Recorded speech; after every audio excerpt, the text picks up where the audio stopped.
Me revoilà, et vous revoilà aussi peut-être après probablement quelques congés mérités.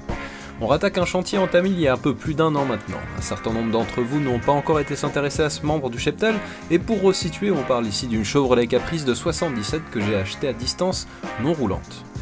J'ai dû leur faire un faisceau électrique, résoudre les problèmes de montage, puis corriger tous les défauts restants un à un jusqu'à ce qu'elle roule correctement. Pour mon plus grand bonheur, puisque sachez-le, cette voiture est l'une de mes préférées actuellement. On va maintenant surtout reprendre les travaux de carrosserie que j'avais entamés avec la plus grande douceur. Depuis la dernière vidéo, durant laquelle vous avez eu l'occasion de découvrir la voiture en action, j'ai remplacé les poussoirs hydrauliques ainsi que le carburateur pour pouvoir enfin tirer la quintessence de ce pauvre V8 appartenant à ce qu'on appelle aux USA l'ère du malaise. A juste titre, puisqu'on trouvait alors des moteurs cubant plus de 7 litres de cylindrée et développement à peine 200 chevaux du fait de nouvelles normes de pollution. Dans mon cas, tous les systèmes castrateurs ont été retirés et il se pourrait que ça l'aide sensiblement à se montrer moins lymphatique que d'origine.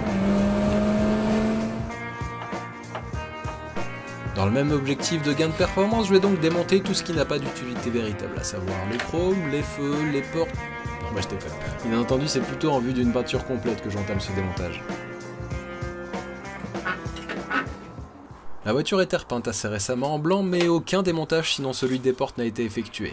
La caisse n'a été que très sommairement poncée et globalement très mal préparée. Une catastrophe. En dessous de cette affreuse peinture blanche, on retrouve une peinture jaune qui elle a été préparée dans les règles, avec un démontage intégral. Seulement, il semblerait que la personne qui ait tenu en main le pistolet de peinture en était à son premier essai probablement, parce que des coulures, il y en a tous les 5 cm. La texture est en peau d'orange, comme jamais j'en ai vu. Donc ces deux peintures ratées superposées, et vous imaginez le tableau, il va y avoir du travail.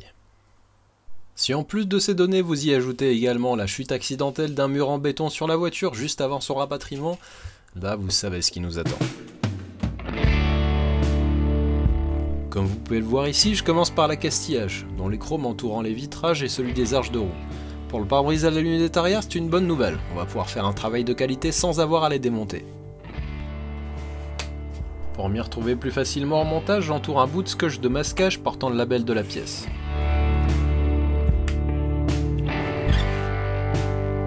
Globalement, tout se démonte très facilement sur ces vieilles américaines, avec parfois un nombre de vis impressionnant mais assez standardisé. Les quelques clips en plastique utilisés sont encore très solides malgré les années.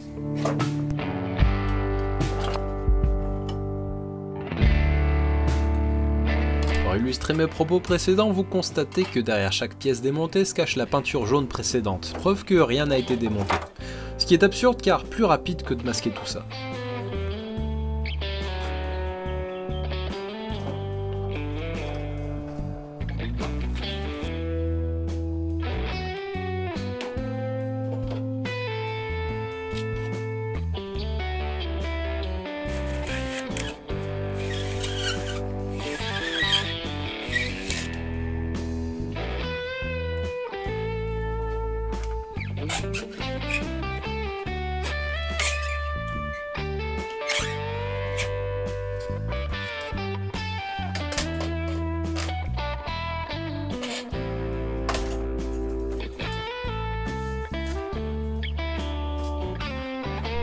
Et allez, puisqu'il faut bien tomber sur une vis qui fait de la résistance, le seul vrai point critique sur ces vieilles Caprices, ce sont les portes, qui rouillent assez facilement.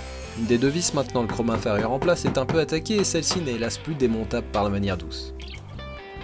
Passons maintenant aux baguettes chromées entourant les vitres des portes. Elles sont simplement insérées en force et nécessitent un peu de doigté pour pouvoir être retirées sans dégâts.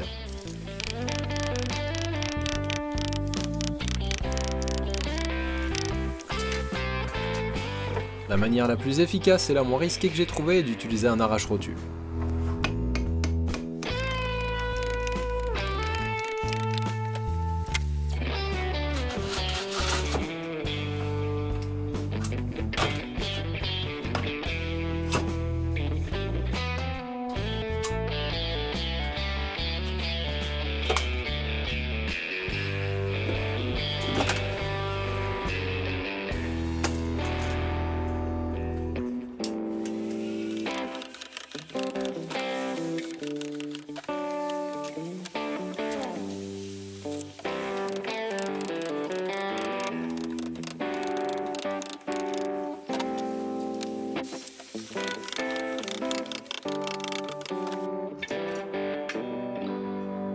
Puisqu'on va changer de teinte, il va falloir repeindre tous les intérieurs et entrées de porte. Là aussi, un peu de démontage s'impose donc.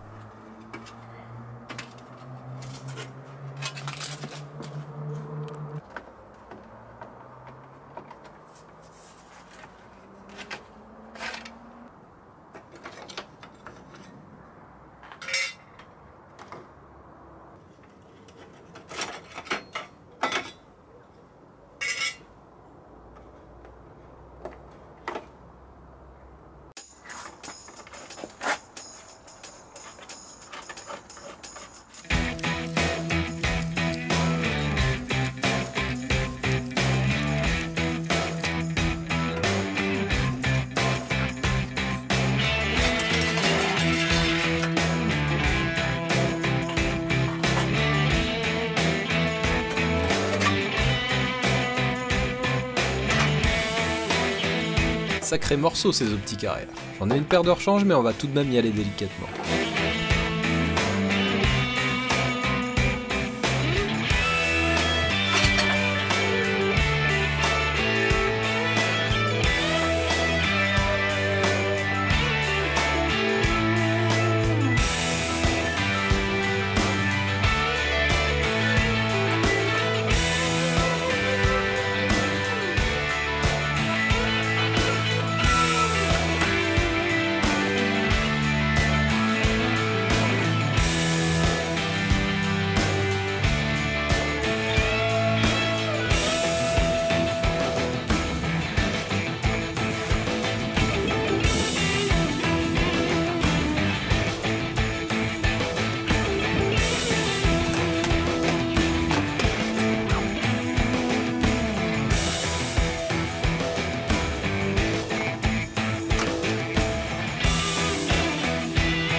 Les pare-chocs sont pas là pour décorer, ils pèsent leur poids et à vrai dire l'aide d'une seconde personne ne serait pas de trop.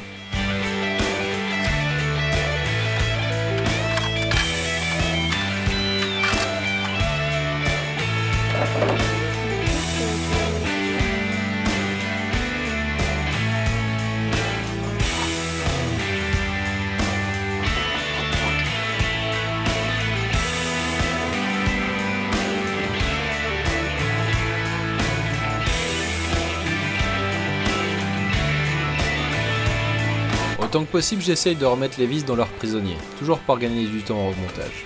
Allez, on passe maintenant au démontage des garnitures de porte et des vitres.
Les portes vont maintenant elles aussi prendre leur liberté.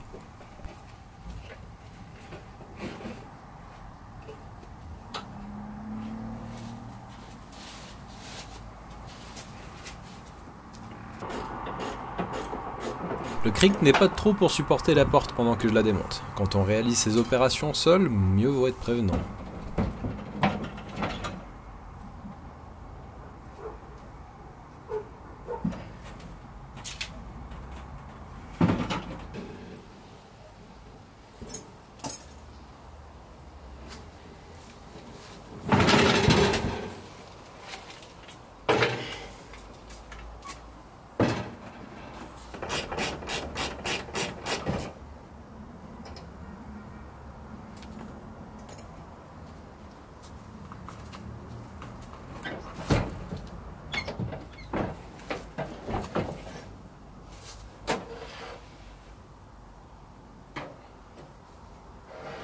Et voilà, là on y voit plus clair, on va pouvoir commencer le boulot le plus pénible. Le ponçage intégral de la caisse et le traitement de tous les coups, et vu ce qu'elle a subi, il y en a un paquet.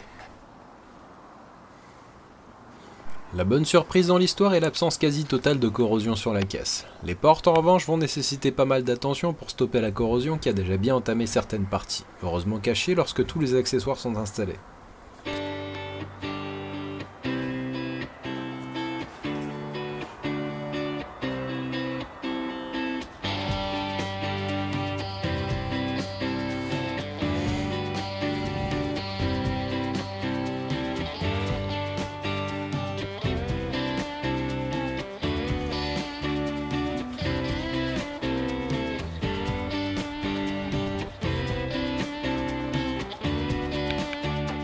D'ailleurs, elles ont déjà subi des dégâts par le passé à en juger par l'épaisseur ahurissante de mastic à certains endroits sur une porte. Il va falloir jouer du marteau et du tas pour réussir à redresser tout ça au maximum.